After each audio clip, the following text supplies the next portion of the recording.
வணக்கம் நேயர்களே, நீங்கள் பார்த்து கொண்டிருப்பது ஜோதிட சாஸ்திரம் கேவி அஷ்டோ சேனல். தலைப்புக்கு போறதுக்கு முன்னாடி நம் சேனலை முதலா பாக்குறீங்கன்னா அருகில் உள்ள பெல் பட்டனை கிளிக் பண்ணுங்க, சப்ஸ்கிரைப் பண்ணுங்க. இப்பதான் அடுத்த வீடியோ போடும்போது உங்களுக்கு நோட்டிபிகேஷன்ல வந்து சேரும். வாங்க டாபிக் உள்ள போகலாம். ஏழாம் அதிபதியும் திருமணம் அமைப்பு மிக முக்கியமான பதிவு. பொருத்தமான திருமண வாழ்க்கை தேர்ந்தெடுப்பது எப்படி?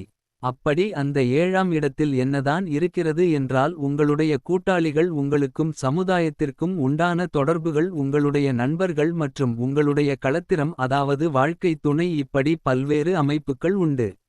இந்த ஏழாம் இடத்தில் மிக முக்கியமான களத்திரம் என்ற சொல்லக்கூடிய வாழ்க்கை துணையை பற்றி பார்ப்போம்.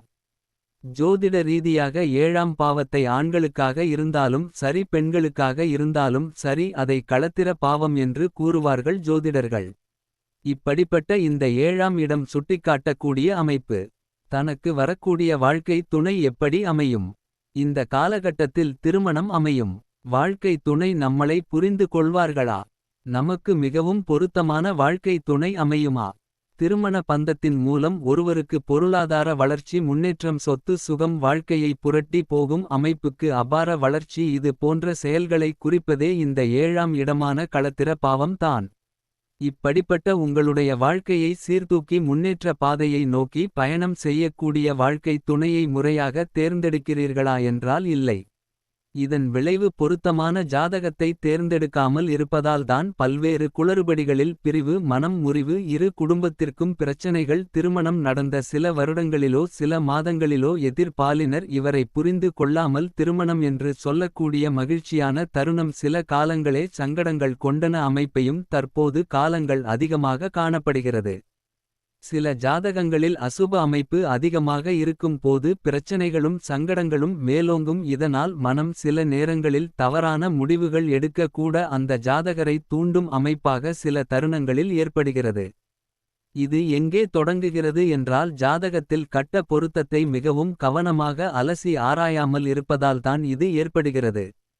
இந்த கட்ட பொருத்தத்திற்கு ஏன் இவ்வளவு முன்னுரிமை என்றால், ஆண் பெண் இருவருக்கும் ஏழாம் அதிபதி ஆண்களுக்கு சுக்கிரனும் பெண்களுக்கு செவ்வாயும் 6, 8, 1, 2 இல் அமையும் போதும் மற்றும் பாவ கிரகங்களின் தொடர்பில் இருக்கும் போதும் அதிகமான சங்கடங்களையும் சில பிரச்சனைகளையும் அந்த ஜாதகத்தில் இருக்கத்தான் செய்யும். இது எங்கே இருந்தாவது சுப கிரகங்கள் பார்த்தால் அதற்கு தோஷம் நிவர்த்தி.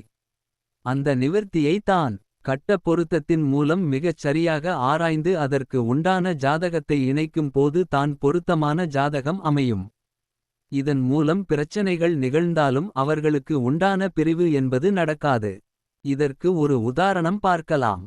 இது ஒரு பெண் ஜாதகம். பெண் ஜாதகத்தில் மிக முக்கியமாக செவ்வாயை கொண்டுதான் கணக்கிடுவார்கள் மற்றும் லக்கினத்தில் இருந்து ஏழாம் இடம் எப்படி அமைந்துள்ளது, எந்த கிரகச் சேர்க்கை பாவ கிரகமா சுப கிரகமா என்றும் பார்ப்பார்கள். மிதுன லக்னம். ஏழாம் இடத்தில் சுக்கிரன் மற்றும் ராகு இணைவு.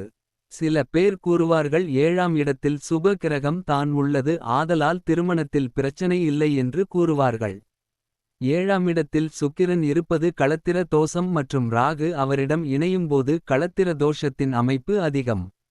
இவருக்கு திருமணம் சிறு வயதிலேயே முடிந்து விடக்கூடிய அமைப்பு இருந்தாலும் பல்வேறு வகையான பாதிப்புகளும் குளறுபடிகளும் பல்வேறு வகையான பிரச்சனைகளையும் மன நிம்மதி இன்றி அந்த ஜாதகர் இருப்பார்.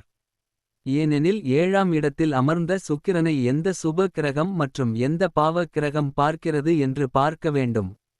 இந்த அமைப்பு ஏழாம் இடத்தில் அமைந்த சுக்கிரனை குறிக்கிறது. மேலும் செவ்வாய் அந்த ஜாதகத்தில் லக்னத்தில் இருந்து எங்கே அமர்ந்துள்ளார் என்பதைப் பற்றியும் பார்க்க வேண்டும்.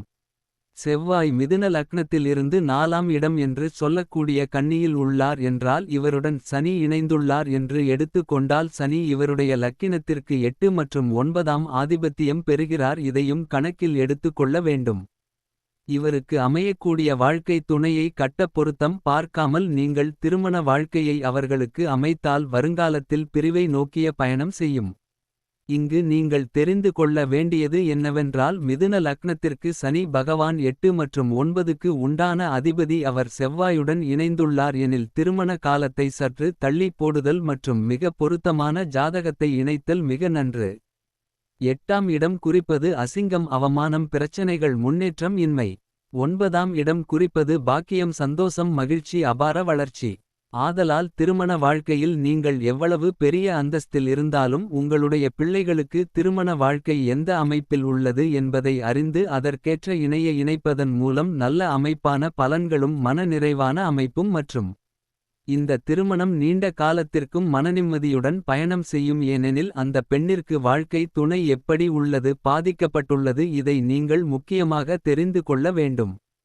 அந்த பெண்ணிற்கு கட்ட பொருத்தம் பார்க்காமல் வசதியான குடும்பத்தில் திருமணத்தை அமைக்கும் போது 8ஆம் இடம் என்று சொல்லக்கூடிய அசிங்கம் அவமானம் பிரச்சனை பல்வேறு வகையான இடையூறுகள் திருமணம் முறிவு பல்வேறு வகையான இன்னல்களை அந்த பெண் கண்டிப்பாக சந்தித்தே தீர வேண்டும்.